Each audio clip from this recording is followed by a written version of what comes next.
The rain has just quit, and the hedgerow roads shine like oil. 19th of August, 1944, Mantes Gassicourt, the Seine crossed before anyone on the far bank believes it. Columns of Third Army idle in a low mist, engines, ticking crews standing on bumpers with 5-gallon cans gripped by the triple handles. A corporal flicks a cam lever, a clean mouth of gasoline opens, the tank breathes. Canvas flaps, metal clanks, someone laughs the short laugh of men who know the next mile is already paid for.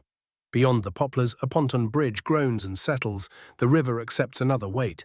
On a ridge above the town, a Luftwaffe observer tracks the flow, the way a meteorologist reads weather. Trucks feed tanks, tanks feed momentum, momentum erases distance. He watches the refuel drill repeat with the calm cruelty of a metronome snap, tilt, glug, go, and understands that the pause he is waiting for is not coming. The map on his knee has arrows that should mean delay. The road below him refuses to read them. They are never short of petrol. The sentence is small and flat, but it travels faster than any order. It crosses the radio nets, slips into a diary, margin, lands in a staff briefing, where men talk about bridges and find themselves talking about cans. Down on the river road, another cap snaps shut. Another engine catches. Another platoon moves off as if tugged by an invisible hand. The wet gravel gleams.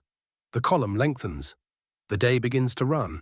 The campaign's arithmetic hardened in the first week of August, when Third Army came alive at noon on the 1st of August 1944 and found the road east still cluttered with the wreckage of a different plan. The ports that should have fed an advance were shallow or broken. The rail net that should have moved bulk was twisted and cratered. The pipelines that should have made fuel invisible were still drawings stapled to intentions. The Americans had built a war meant to surge through fixed arteries, then discovered that their leading edge was outrunning every one of them. Speed, once a hope, became a liability unless someone could make fuel behave like a hand tool. On a map in a Corp G4 tent near Le Mans, the distances looked small. On the ground, they were a day's sweat. A Sherman drank roughly 1 mile for every gallon when bullied across the bocage. A 2.5-ton truck swallowed its share just to keep the convoy together. Multiply that by an army by rain, by detours around blown bridges, and the figures stiffened into the stakes. The new rhythm breakthrough refuel breakaway demanded fuel in places where rail cars could not reach, at hours when depots were dark under fire that disapproved of hoses and funnels. In that gap between what the theatre could deliver and what the front needed, a 5-gallon rectangle offered an answer precise enough to repeat. 20 litres, about 5.3 gallons, was the weight one man could lift, the range a platoon could buy in a minute. The unit of momentum you could stack by the thousand on the bed of a truck without begging a crane. The British had learned that truth the hard way in deserts, where thin, flimsy tins tore themselves open on corrugations and left a silver sheen of loss over decks and dunes. The Germans had answered with a purpose-built container whose camlock cap sealed fumes and kept grit out, whose triple handles let 2 men pass it hand to hand without fumbling, whose recessed seam survived falls and temper. The Americans copied it, then outnumbered it, and by mid-August those rectangles had become a kind of punctuation mark at every halt. The first stat that mattered to a company commander was no longer just the gallons in a Bowser miles behind. It was how many cans rode on the fenders and racks right now, and how quickly they could turn into range. If a single truck could carry roughly 875 gallons in cans, then a convoy of 50 trucks was a rolling modular pipeline that could be broken into dozens of pit stops without waiting for a platform or a pump. Third Army's problem was not simply motion. It was timing. The pursuit window after the breakout at Avranches was measured in days before defenses could congeal along rivers with German names and old habits. To keep the initiative, fuel had to arrive in platoon-sized servings at the exact moment a column made a decision: left fork or right ford or bridge push, now or wait for morning. Cans let leaders stage those decisions forward. A battalion S3 could place a pallet at a tree line that would become a bound. A recon troop could lash a dozen to their jeeps and turn scouting into a promise instead of a theory. Every can was a minute banked against indecision. The Germans faced the same physics under a harsher sky. Their depots were farther, their rails punished by fighter bombers, their truck parks thinner every month. A fuel drum made sense in a garrison yard. It was a burden on a road made provisional by bombs and bridges. When petrol did reach a forward unit intact, it arrived in quantities that demanded time and silence, both in short supply when the Americans were measuring the day in 3-minute halts. A Luftwaffe officer near Chartres watched an American refuel drill through field glasses and understood the insult. His tanks were as dangerous as ever at 100 meters. The problem was the 99 miles before that. He lowered the glasses and said the sentence like a forecast: the enemy will not pause. Constraints multiplied as the pursuit lengthened. Bridges were the constant argument. Engineers could throw a ponton bridge across the Seine, but the living bridge that fed the far bank was rubber and grit, and drivers who learned to sleep in slices. Weather argued too. Rain turned verges to traps, mud drank trucks up to their axles, and demanded that fuel be man-carried the last miserable yards. The can forgave those conditions. It did not puncture when it tipped against a culvert. It did not demand a funnel in darkness. It opened with the dry click of a hinge that always worked.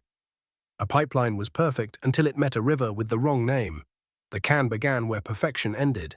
Then they realized the deeper problem they were solving was not gallons, but attention.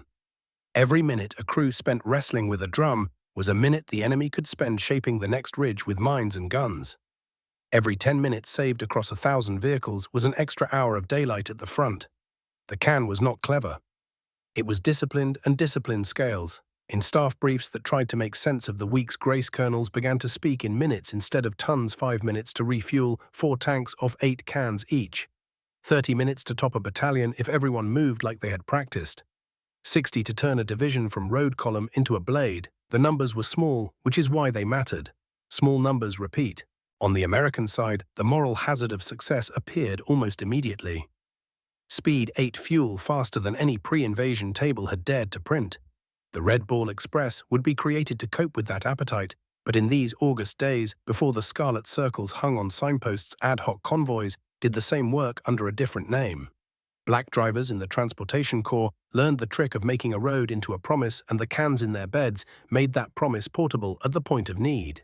A company could pull off in a verge, and in the time it took to unroll a map and cursor it top every tank and be moving again. Momentum became a habit. Adversary eye level came back into the picture on a ridge west of Mantes Gassicourt, where a German staff captain briefed a counterattack that would push American armor off the bridgehead before it gelled.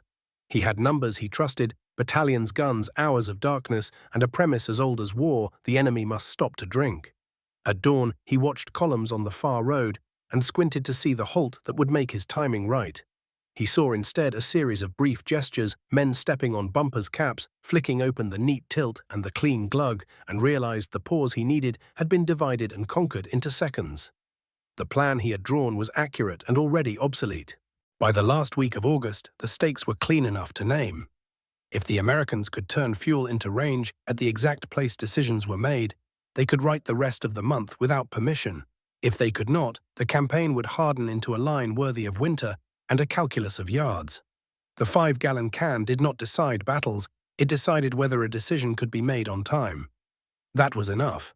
Start with the object in a hand. It is pressed steel about 18 inches tall, a rectangle softened by radiused corners, a stamped cross that stiffens the panels, and 3 parallel handles bridged on top, so a man can grab the center with one hand, share the load with a second man, or hook 2 empties in one fist and keep the full in the other. The seam is recessed and welded where the world is least likely to hit it. The cap is a camlock with a captive pin and a gasket that stays pliant in the rain. The spout mates with the mouth by pressure, not by threads, so it opens without a tool and closes with a click that is both sound and promise. It holds 20 liters, about 5.3 US gallons, because that is the largest amount a tired man can raise to shoulder height and pour accurately when the road verge is mud. Physics explains the edge as much as craftsmanship. Petrol's density means that 20 liters weighs roughly 15 kilograms before you count the can, which brings the lifted mass into the neighborhood of 19 kilograms. That is a weight a single man can lift repeatedly for minutes, which is exactly the unit that matters at the halt of a column. The geometry of the handles compacts the moment arm. Instead of a single bale that twists the wrist, the triple bridge lets the hand stay above the center of mass and close to the chest. Less wobble, less spill, faster pour. The stamped X on each face acts as a shallow truss. When the can hits a culvert or tailgate, it deforms elastically first, not catastrophically along a sharp seam. The cap's cam locks and vents in a way that lets air in as fuel leaves, so the stream is smooth and fat, seconds not minutes to drain a can. You do not need a funnel, you do not need both hands free. You need a bumper for your boot and another man to steady the neck. Now scale the hand to a vehicle. A jeep whose tank is roughly 15 gallons becomes full on 3 cans and a breath. A light truck that wants 30 gallons drinks 6. A Sherman that wants on the order of 140 can be topped from 26 or 27 cans. But the trick is that nobody does it alone. 2 men, 2 spouts, 2 necks on opposite sponsons, and the arithmetic changes if each can pause in about 20 seconds of actual flow, plus the shuffle and snap between cans. A 4-man detail can put roughly 100 gallons aboard in 5 to 7 minutes of clean work. The tank crew stays near the machine, the column does not sprawl. The refuel is a drill, not a ceremony. There is no hand pump to prime, no drum to wrestle onto blocks, no funnel to contaminate with grit. The seconds saved are small, the campaign is made of them. Now scale the vehicle to a convoy. A 2.5-ton truck's rated payload is about 5,000 pounds. If a full can weighs in the low 40s of pounds fuel plus steel, then a truck can carry on the order of 120 cans without insulting its springs. That is 600 to 650 gallons riding in modular units that can be handed down a line or thrown into a ditch without becoming an anchor. Stack the rectangles 4 high against cribbing and lash them so a driver can brake hard on wet stone and not turn his bed into an accident. At a halt, the tailgate comes down and a human chain forms handles to hands steel to steel, the clank a metronome. In 5 minutes, a platoon's range has shifted to the right on a map. The logistics that create the edge are less glamorous than engineering and exactly as strict. Pipes and rail move bulk with elegance, but their elegance evaporates at the forward edge of a pursuit. A 55-gallon drum is efficient in a depot and a liability in a ditch. At roughly 400 pounds loaded, it demands tools, time, and a pump. The 20-litre can is intentionally inefficient per container, so the system can be efficient per minute where it counts. It lets the theatre break a 1,000-mile supply problem into 10-foot solutions, exactly the distance from a truck tailgate to a tank filler neck. It turns a division's need into a series of small shoves. It tolerates bad shoulders, bad weather, and the clock. Then they realized the air mattered as much as the steel. The way the mouth and spout capture a pocket of air keeps the pore from coughing. A steady column means less aeration of fuel, fewer vapor locks, and fewer false starts when an engine is hot and angry. The cap's gasket and lock reduce losses to evaporation, important in August, when heat makes smell into loss and loss into hazard. The flat sides and predictable dimensions matter to packing density. You can predict exactly how many will live on a fender in a side rack between wheel wells. Geometry becomes a part of doctrine. The edge shows at adversary eye level the first time a German engineer lays a captured can beside his own. He is not sentimental. He notes the welding, the hinge, the absence of threads to cross the way, the handle ridge spreads load into the lid rather than tearing it at the joint. He weighs it. He drops it from a tailgate to gravel from shoulder height to see whether the corner folds or the seam opens. It folds and then it does not. He draws a small diagram in a notebook section, lines through a recess arrows showing force running around a seam instead of into it. He puts the American copy on top of the German original and traces the silhouette. The edge is not mystery, it is fidelity to a shape and the decision to make many of them.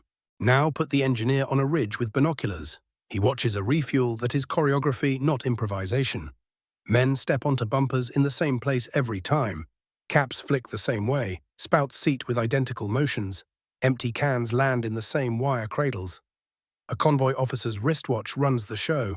3 minutes and the first section moves, 6 and the column flows again. The Germans know the counters blow the bridge crater, the road strafe the traffic, but none of those tactics teach the enemy to waste minutes refueling. The container makes discipline cheap. Numbers make the case without adjectives. 1 can equals about 5 gallons. 2 cans per combat vehicle buys a bound from a hedgerow to a river line. 120 cans on a truck equals roughly a company attack's worth of movement. A 4-man detail can sink 20 cans into 2 tanks in under 10 minutes if the ground is good and they have practiced. Multiply the details by a corps, and the arithmetic becomes a day's gain measured in towns. A pursuit lives on these margins, a bridge reached before demolition crews are ready, a crossroad seized while the enemy is still moving his guns, a ford taken while the river is low. The container does not fight for those places. It ensures you arrive with your punch unspent. There is a smell that comes with all of this raw fuel and canvas and wet steel, that soldiers will remember longer than dates. It is the smell of power made portable. In August and September 1944, that portability is the difference between momentum and myth. The jerrycan is not clever. It is correct. It answers the physics of human strength, fluid flow stacking, and time. It translates theatre problems into actions at a bumper. It lets the army behave as if the road itself is a depot, as if every verge is a filling point, as if movement is the default and pauses are the exception. And once an army learns to believe that the map begins to oblige, they proved the theory in a pasture before breakfast. A quartermaster captain set 2 lanes of vehicles nose to tail, on the left a drum with a hand pump and a funnel. On the right a stack of 5-gallon cans, spouts already greased. A whistle blew. The drum team wrestled iron, blocked the cylinder, threaded fittings with cold fingers, and began to argue with suction. The can lane moved like an assembly line in boots cap, seat tilt, glug, snap, handoff. By the time the drum exhaled its first steady stream, the can lane had refueled 3 jeeps and a light truck and was tipping into a Sherman with 2 spouts at once. No one wrote up the result. They simply kept the spouts in a canvas bag near the tailgate and made the pasture the permanent doctrine. First contact with the system under fire came at a road fork hemmed by apple trees. A troop of armored cars skidded in low on fuel after a morning spent bullying the edges of a retreat. They braked, slewed, and took the field as if it were a pit lane. Drivers climbed fenders and threw their weight into the first tilt. Gunners scanned hedges while fuel climbed the necks of filler pipes in clean, unbroken columns. Someone shouted that the crossroads ahead was mined, and then the shout faded into the rhythm: 20 seconds of pour, 3 seconds of cap 5, to trade hands repeat. The column was back on the macadam before anyone bothered to count how close the enemy had been. This is how a habit becomes a tactic. It works once, so it is assumed. Captured kit came to the table in a tent lit by daylight, spoiled by canvas. An ordnance engineer, the sort of man who loved pencils more than pistols, turned a German can in his hands and narrated it like a sermon. The recessed seam, the cross stiffener, the triple handle, the cam lever, all slightly better than threads and tins because they asked less of tired hands. He chalked a schematic on a crate side, a little shape with arrows that showed air where it ought to be. Then he set the American copy beside it, weighed them, and told the room the truth. No one minded hearing. Fidelity mattered more than originality, and quantity would finish the sermon. When he pried the cap open and pushed the spout home with the heel of his palm, the click sounded like a door closing on an old way of doing things. Drivers learned their own science in the first week of the Red Ball, long before the maps and dispatchers could civilize it. They learned which curves would hold a bed full of stacked rectangles at 30 miles per hour and which would punish a day's work with 1 sharp break. They learned that a bed lashed with 5 courses of cans felt like hauling a wall and that a wall hated sudden stops. They learned to park with their tailgates where hands already waited so that the first can would be in the air before the engine sighed. A convoy became a series of brief courtesies: the driver who nudged forward 1 truck length to shorten a pass, the corporal who traded his last 2 empties to balance a load, the sergeant who kept the spout bag dry even when the rest of him was wet. The first time the system met a bridge not yet declared safe, the refuel happened under a kind of truce with danger. Engineers whispered over timbers. Armor idled in a long breath that threatened to run out. A lieutenant made the only decision the situation would accept: pour now, cross once. Details fanned along the column cans, thudded down spouts, seated, and the numbers did their quiet work. When the first tank nosed onto the ponton, the needle sat well north of caution. The bridge flexed, the river took the load, and the refueled weight rolled through. On the far bank, men stacked empties in wire cradles without looking back. What the cans bought that hour was not fuel, but permission to cross once, to cross quickly, to keep the bridge in their rear, where bridges belong. There was a day in late August when a battalion tried to live on its edge and found out the edge would hold. Orders chased rumors down a chalked road. The talk was of a town ahead and a chance to steal it before the Germans recognized its name. The march discipline frayed with excitement, the worst time for logistics to act like an adult, and yet the can forgave. When a platoon halted without anyone being quite sure why, the detail solved the pause by filling it. When a troop leader's map turned into a suggestion under rain, the habit of topping off at every lull kept the disaster theoretical. They reached the town before noon and found it in that curious undefended state that waits for an adjective. The fuel in their tanks had been 27 decisions made at ditches and culverts. Nothing about the place would have changed if they had arrived an hour later, except everything. An interim admission floated up from the enemy in narrow ways. A field phone log noted that American columns were economical in their halts.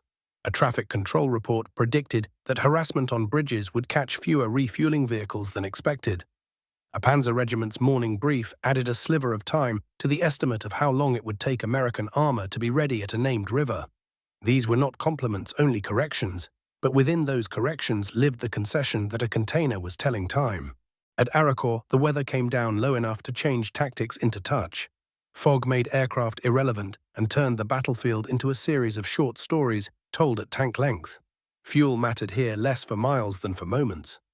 A troop that arrived topped and stayed topped did not have to surrender a fighting position to thirst. Details worked under the fog line like stagehand spouts, flashing briefly before vanishing into the grey. When a German assault nosed out of weather and into fire, the American machines that met it carried the same crooked confidence as always: full tanks, warm engines, guns ready. The cans at their heels were not dramatic, they were inexhaustible. Back at the depots, a different experiment continued every night. A loadmaster's chalk tallies turned piles into promises, and the promises rode east on axles. A foreman walked the line with a hammer to test welds with sound rather than sight.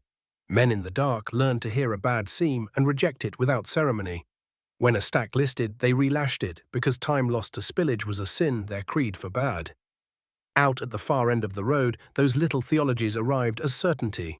The cap would open the gasket, would seal the spout, would seat the stream, would run. You could plan a bound on that and be right often enough to matter. A captured staff map from early September told the clearest story without knowing it. Arrows east from the Seine were annotated with question marks where the German officer expected his numbers to work, lie of the land availability of reserve strength in guns. In the margins, he had penciled notes about American roads trucks and petrol organization as if he were diagnosing a weather system. The map's failure was that it assumed pauses of a certain size at certain times. By then, the American habit had cut those pauses into pieces so small they fell through the grid. Not every incident favored the method. There were days when mud drank more time than cans could feed, when a cratered lane trapped a fuel truck and made the detail carry the last 10 yards like penance. There were nights when a spout vanished and a jackknife had to serve with all the messy consequence of improvisation.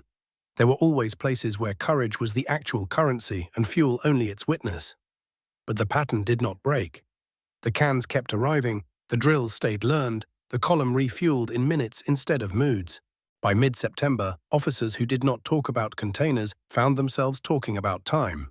The enemy adjusted his estimates and still arrived late. The little rectangle had become a quiet protagonist in the campaign's rising action, present at every scene, never asking for credit, always taking the weight. The admission, though rarely spoken aloud, was no longer interim. It was the day's weather the Americans did not pause in ways that maps could use. The road and the hand-sized instrument that made it predictable had made that true. What makes the rectangle work in the wild is not metallurgy alone, it is the choreography around it. A can is reliable because men have been trained to be boring in the right ways. In Third Army, the refuel drill became muscle memory. By the second week of August, 2 men per vehicle spouts kept greased in a canvas roll caps, opened with the same flick empties, stacked mouth down to shed rain seals inspected by thumb and glance wire cradles reloaded in the same order they were emptied. The repetition wasn't decoration, it was a defense against friction, the real enemy that tries to add seconds to every action until seconds become hours. Reliability begins in the seam and ends in the schedule. The recessed weld forgives a fall, the cam lever forgives a tired hand. But the can is only as good as the cycle that keeps good cans appearing. Behind the camera's edge, ordnance teams ran a quiet campaign of triage and resurrection. Bent mouths were trued on mandrels, split gaskets binned, and replaced dented walls, beaten back into shape with blocks and patience. Men learned to hear a bad weld with a hammer and to mark a hopeless case with chalk so it wouldn't steal time twice. Empties did not vanish into weeds, they rode back on return legs because the system assumed recovery. What the front knew as a clank and a glug, the rear understood as a rhythm, empties returning like tidewater so the forward line never learned the sound of shortage. Training wrapped itself around that rhythm. Quartermaster NCOs taught drivers how to lash cans so a bed behaved under braking. Armor sergeants drilled crews on 3-minute halts, watchers posted engines, warm spouts seated, no one tempted to just check something that would sprawl the column by habit.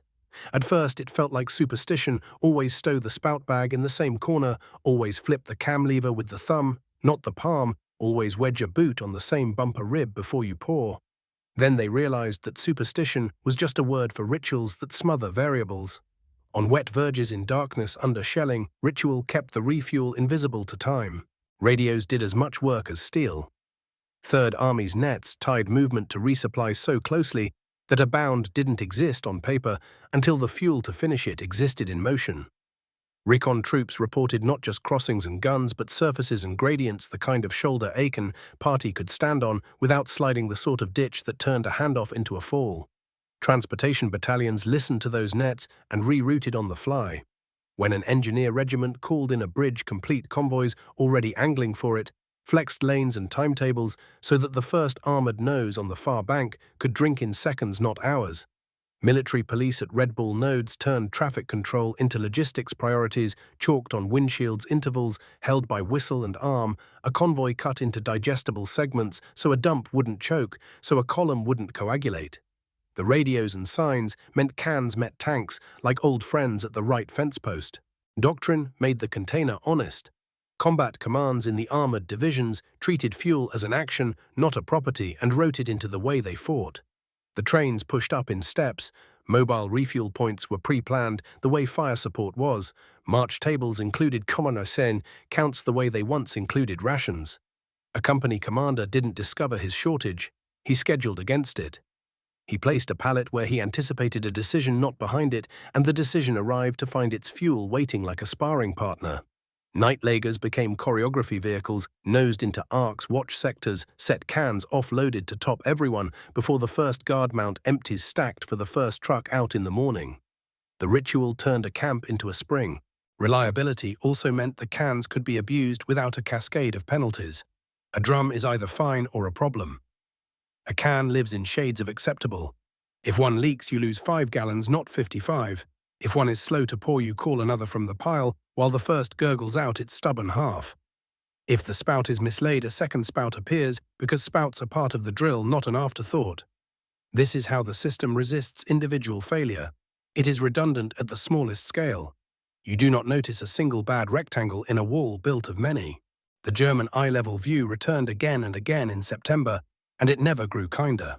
On a hill near the Moselle, a staff officer lay prone with his glass and watched an American armored column he had been told to harass into a useful pause.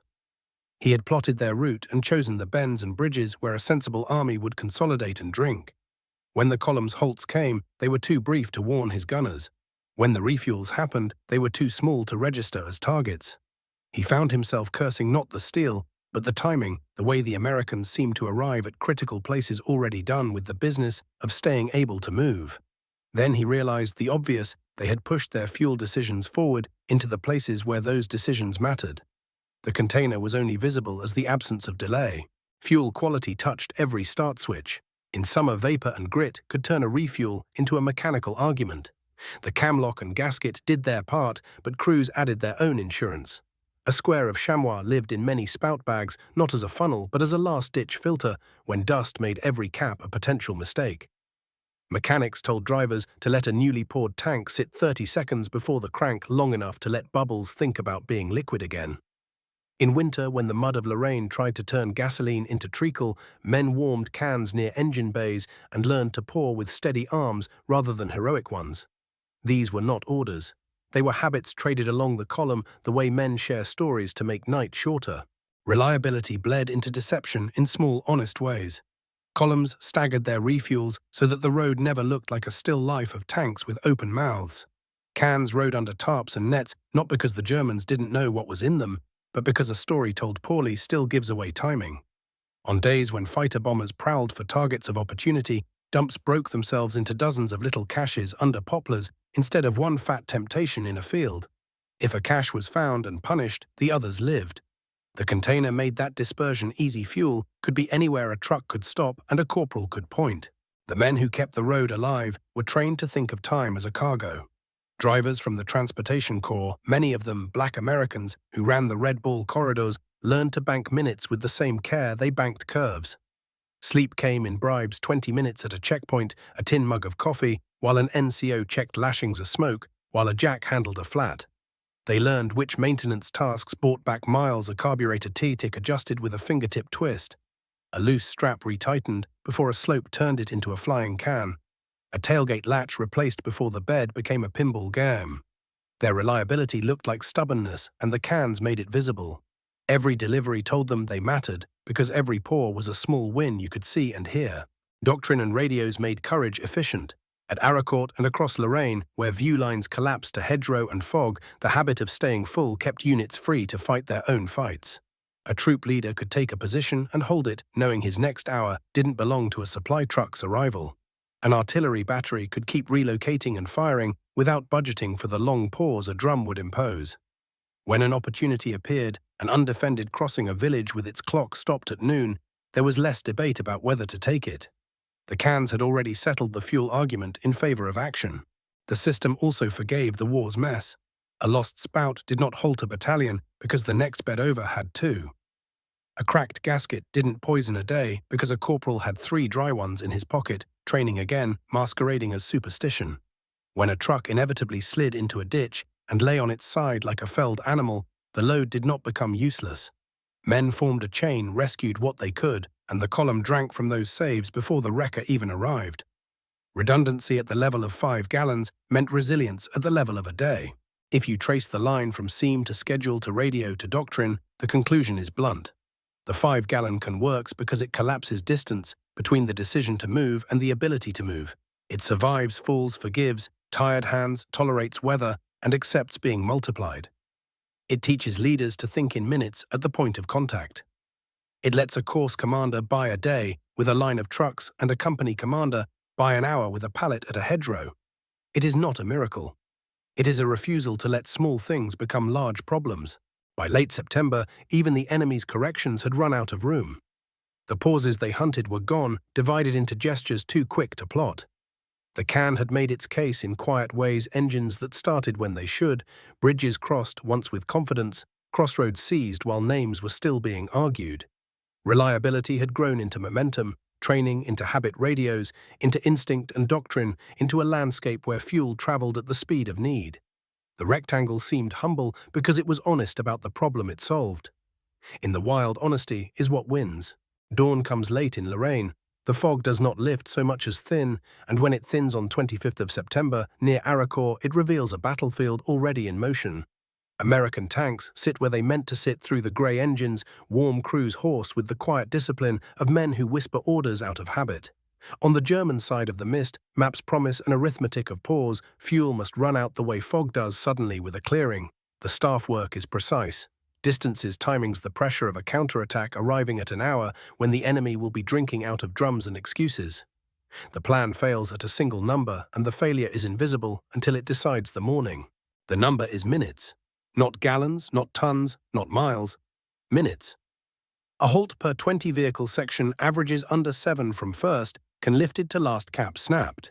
A tank takes on 40 gallons in roughly 180 seconds, while the driver keeps his boot on the bumper rib and a gunner's eyes rake the hedgerow. Those are small numbers. They are fatal to any idea of catching an army mid-swallow. The German assault rolls out of fog into an opponent that has already paid today's fuel bill in coins too small to target. They realize it piecemeal at first along the edges of the plan. A traffic control team set to time the American route finds that the gaps they mean to exploit do not hold still. A field telephone log captures the surprise without drama. The American column resumes movement before a battery can relocate. No one calls this a turning point. They are busy. The guns are heavy. Fog makes memory short. Yet the morning keeps choosing the same result for the same quiet reason. Every expected pause has been pre-broken into gestures. On the ridge east of Juvisy, a German company commander watches a line of olive vehicles breathe together, exhaust plumes puffing in the chill silhouettes sculled in with dew. He cannot see the cans in the grey, but he can measure their effect. The enemy's tanks move off in trios and quads with no accordion of delay, no long gap where one machine lingers with its mouth open. It is an ugly realization to meet in the field. You have brought a timetable to a ritual. The American ritual is exact.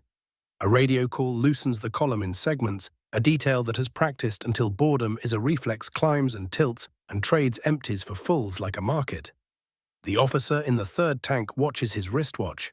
The sergeant on the second truck hears the cam lever snap and knows without looking how many paws remain. The guns that ought to catch them exposed have to settle for catching the sound of engines rising as if the ground itself were giving them back. The hard metric that decides the day rides far behind in the Red Bull corridors where a dispatcher's chalk and an MP's whistle turn tonnage into arrival times. Throughput holds above 10,000 tons and the proving line of trucks does not blink at weather. That number doesn't fire a shot at Arracourt. It creates the conditions under which shots can be fired on time. A column that believed its next hour belonged to a depot would hedge. The one that knows its next hour belongs to itself is greedy. Greed in pursuit is a form of mercy to your own side. Then they realize something uglier still. The Americans have shifted the place where fuel decisions are made. In September in Lorraine, the decisive ground is often a 100-yard strip of verge at the edge of a beet field, not a depot yard miles to the rear. Decisions made at the verge are measured in minutes and solved by hands. A staff plan built around catching a Bowser at a bridge fails when the bridge only ever sees topped machines. The inflection is not a trumpet blast. It is a stack of small survivals that add up to a choice the enemy can't veto. A platoon that expected to nose off a line of departure with needles sitting on shy slips out full and warm. An armoured infantry company that would have paused to drink under observation finds it has already drunk while the fog still had weight. An artillery battery that would have budgeted for 15 minutes of thirst budgets those minutes to guns and countermarch instead. Somewhere a German officer updates his estimate by 5 minutes and discovers that the extra 5 do not exist. They have been spent in the ritual at dawn. The morning's sharpest angle comes just after 10, when a German thrust noses along a hedgerow lane and meets fire that should have been delayed. A field gun that ought to have been caught in between has already moved. A tank destroyer that should have started with a cough starts without one. The Americans fight like men who have eaten breakfast and will eat lunch at a time of their choosing. The German attack, statistically sound in the map room, is underfed by an assumption that the enemy must pause. That assumption dies by the clock. The single metric does not appear on any after action as a boldface line. It appears in margins and in the absence of complaint. Average halt under 7 minutes per section. Average pour time under 20 seconds per can once seated. Average section back in motion before enemy ranging can walk in. These are not headlines. They are the way an army edits the enemy's intent out of a day. By noon, the plan to wedge the bridgehead has turned into something more cautious and less coherent. German units still fight with competence and courage. None of this discounts that, but they are fighting against a tempo set by an opponent who has learned to break logistics into unshootable parts. The window in which a counterattack can meet an empty tank is gone. The fight will be decided by sightlines and gunnery by nerve and mistakes, but not by the old trick of catching a machine with its cap off. If you freeze the frame on a single verge, you can see the whole argument. 2 men tip 2 cans, fuel makes a clean column. The cap snaps shut. A hand slaps armor, the machine moves. The empty cans clatter into a cradle and become future promises they will ride back with the next convoy be mended or replaced. Return as a minute the enemy cannot schedule. A staff captain on the other side can count battalions and bridges and hours of daylight. He cannot count this. Minutes do not show up on reconnaissance photographs. Sometime after the fog finally quits, pretending to be weather, and becomes air, the German staff realizes in full what the morning has been telling in fragments. The old presumption that an army must stop to drink, in ways that expose it, no longer buys results. The opponent has dispersed his vulnerability into time. The turning point is not a piece of ground taken, but a habit recognized too late to be punished. In the late afternoon, the assault recedes to a defensive geometry. The Americans do not chase into foolishness. They are content to have written the tempo for another day. The roads shine again with traffic and with the memory of traffic. In the after-action numbers speak for what pride will not loss rates that failed to match estimates, schedules that slid because the other side never gave them the expected purchase. A line appears in a German note that is not meant for quotation, but deserves to be remembered anyway. The enemy's pause could not be induced. The day closes the way the cold open began, with a simple sentence that behaves like weather. It passes along nets and through diaries and into the way men think about tomorrow. The enemy will not pause where you need him to. The hinge keeps turning. The road keeps shining. The cans keep arriving, each a small refusal to let the map decide the clock. By October, the pursuit had contracted into a winter geometry of rivers and fortifications, and the war learned to speak in yards again. Yet the habit forged on wet verges refused to fade. Pipelines crept forward and railheads healed, but the field still behaved as if every roadside could be a filling point. Staff tables were amended not to celebrate rectangles of steel, but to assume them march graphs with refuel bans in minutes, not hours. Traffic plans that treated fuel like ammunition consumed close to the guns, replaced without ceremony. Doctrine absorbed the quiet victory until it no longer needed to be said aloud. The Red Ball corridors wound down in November, handing lanes back to a theatre that finally had ports with teeth. But their arithmetic lingered in muscle memory and in the schedule of men who had learned to spend time as if it were cargo. Transportation battalions kept their radios tuned to decision points. Armored trains kept their pallets near places where maps kinked into choices. When the Ardennes erupted and the calendar broke, units that had practiced refueling as a reflex carried that certainty into crisis. A reserve that arrives full fight sooner, a column that never expects a ceremonial pause, refuses to give one to the enemy. Winter cost blood and engines and days, but not the old assumption that speed must beg permission from supply. After victory, the cans did not retire with the uniforms. They climbed onto farm trucks and surveyed jeeps, crossed borders in aid convoys, and lived behind workshops and in barns as if they had always belonged there. NATO depots kept the pattern. Expedition manuals wrote the cap and gasket into checklists with the same calm tone used for maps and radios. Somewhere a corporal in a different decade still greases a spout and folds it into a canvas roll because a forgotten sergeant once said that's how you keep rain out of engines and minutes in your pocket. The object's shape survived every redesign attempt because it had been argued out in the field by gravity and tired hands. Across wars and continents, the silhouette remained the same: three handles, a recessed seam, a hinge that sounded like certainty. The enemy's records were tidied into memoirs and histories, but a few sentences kept their field smell. Reports that once predicted pauses began to warn against expecting them. Plans that counted on catching a cap-open moment were revised into counsels of patience. Mobility as shock had been understood before. Mobility as a schedule made of seconds felt new. In the after-action arithmetic of a continent, the consequences were simple: bridges seized before charges could be wired, crossroads taken before names could be agreed upon, a pursuit that refused to turn into a siege. There is a photograph that could stand for the legacy, not a charge or a surrender. Only a soldier on a bumper, a spout seated, a stream of fuel as smooth as a line on a map. Behind him the road shines the way roads do, after rain and traffic, and beyond that the day is waiting to be written by engines. The camera does not need to show what comes next. The hinge sound tells it. The sentence that opened the story returns with its calm weather voice, the kind of line that outlives the men who first said it, because it keeps being correct on new maps in new languages. It moves along wires and across desks, a small admission disguised as observation, a forecast for any commander who means to catch an army mid-swallow and finds instead a ritual too quick to target. They are never short of petrol.